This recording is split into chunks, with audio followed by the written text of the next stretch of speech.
Today I'm so excited to share my incredible journey through South America with you. I've always dreamed of exploring this amazing continent, and I finally got the chance to do it.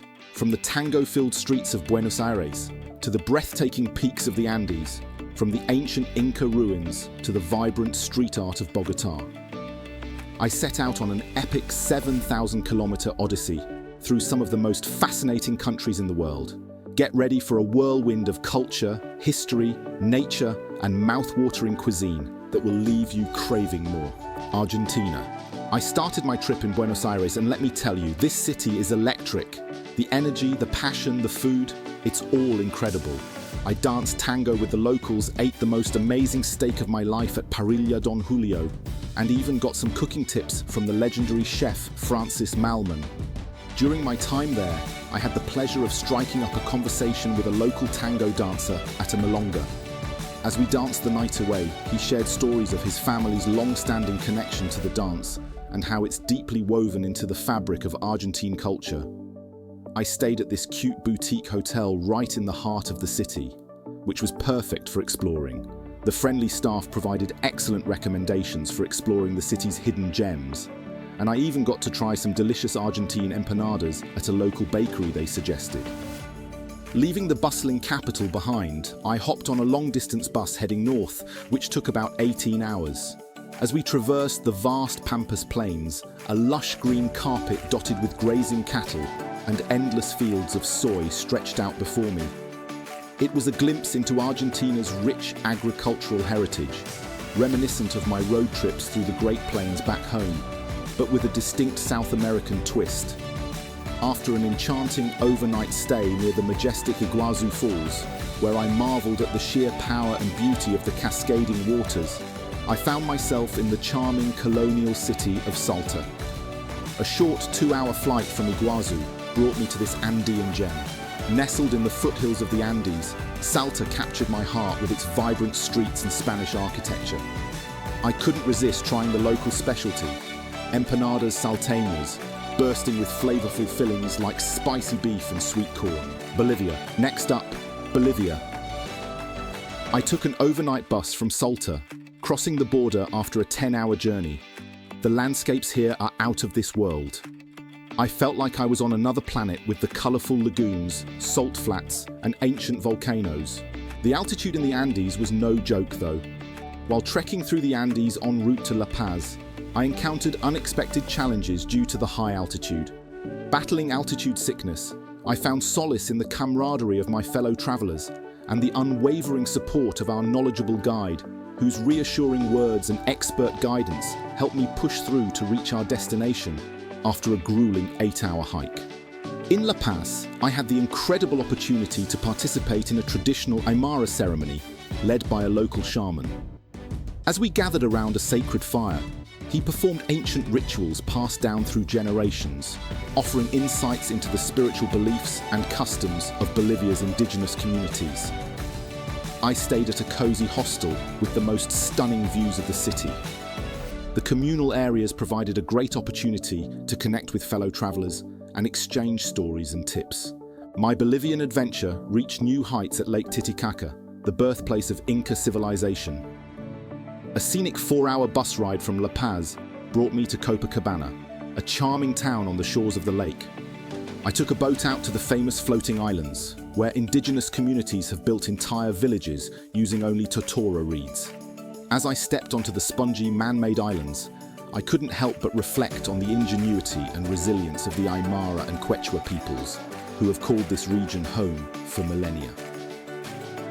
I even had the opportunity to dine with a local family, savouring traditional dishes like freshwater trout and quinoa soup, while learning about their unique way of life. Peru. Peru was all about the Inca history and the food.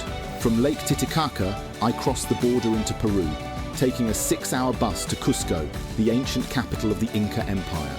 I travelled through the Sacred Valley, visited Machu Picchu, which was mind-blowing, and learned how to make ceviche with a local chef in Lima.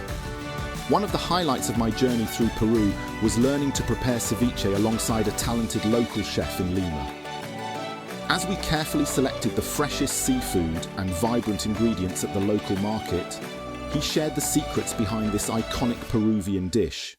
imparting a deeper understanding of the country's culinary heritage. The markets were so vibrant and full of fresh ingredients. I stayed at an Airbnb in a historic building in Cusco, and my host gave me the best insider tips for exploring the city. From Cusco, I boarded a train that wound through the Sacred Valley, a lush agricultural region dotted with charming villages and archaeological wonders. The scenic 4-hour train ride brought me to Aguascalientes, the gateway to Machu Picchu. After a short bus ride, I reached the lost city of the Inca, perched on a misty mountaintop. Standing at the Sun Gate, gazing down at the intricate stone structures and terraced slopes, I was overwhelmed by the sheer magnificence of this ancient civilization. Ecuador. Ecuador was a pleasant surprise. I didn't know much about it before, but I fell in love with Quito's colonial charm and the Amazon's lush beauty. A short 2-hour flight from Lima brought me to Quito, Ecuador's capital. Quito, a UNESCO World Heritage Site, captivated me with its well-preserved colonial architecture and rich cultural heritage. I explored the historic center, visited the stunning Basilica del Voto Nacional, and took a scenic ride on the Teleférico cable car, which offered breathtaking panoramic views of the city. Standing on the equator line was a bucket list moment for me. While exploring the Amazon rainforest in Ecuador, I found myself in the midst of a sudden downpour. Seeking shelter, I stumbled upon a remote indigenous village where the locals graciously welcomed me into their homes. Despite the language barrier, we connected through laughter, shared meals, and a mutual appreciation for the natural beauty surrounding us. I stayed at a lovely boutique hotel in Quito, with a rooftop terrace that had the most amazing views of the city and the Andes. Leaving Quito, my bus ascended into the misty Andean peaks, before descending into the lush Amazon rainforest. The dramatic 8-hour journey showcased the transition from rugged highlands to verdant jungle, leaving me breathless. Deep in the heart of the Amazon, I met a renowned indigenous shaman who shared ancient wisdom passed down through generations, reminding me of the profound connection between humans and nature. Colombia. I ended my trip in Colombia, and let me tell you, Bogotá blew me away. A 2-hour flight from Quito brought me to the vibrant capital city. Bogotá boasts a rich history, diverse cultural heritage, and a wealth of attractions that warrant more substantial coverage. I explored the historic La Candelaria neighborhood, visited the world-renowned Gold Museum, and indulged in the city's thriving culinary scene. The street art scene in Bogotá was a revelation, with every corner serving as a canvas for thought-provoking murals addressing social and political issues. I met one of the most famous street artists in the city, and he shared so much about how art is used to spark important conversations. I stayed at a cool hostel in the Chapinero neighborhood, which was a great way to meet other travelers and explore the city together. From Bogotá, a short 1-hour flight brought me to the vibrant city of Medellin. In southern Colombia, I passed through charming colonial villages and vibrant indigenous communities en route to Medellin. The city's transformation from its troubled past into a thriving cultural hub was truly inspiring. I took a graffiti tour through the colourful streets of Comuna 13, once known for its violence, but now a symbol of resilience and creativity. The local guide shared powerful stories of how art and community initiatives have played a crucial role in the neighbourhood's remarkable turnaround. If you're thinking about taking a trip to South America, I say go for it. Be open to new experiences and let yourself be transformed by the beauty and diversity of this incredible continent.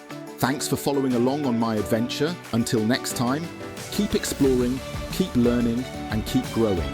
See you in the next video.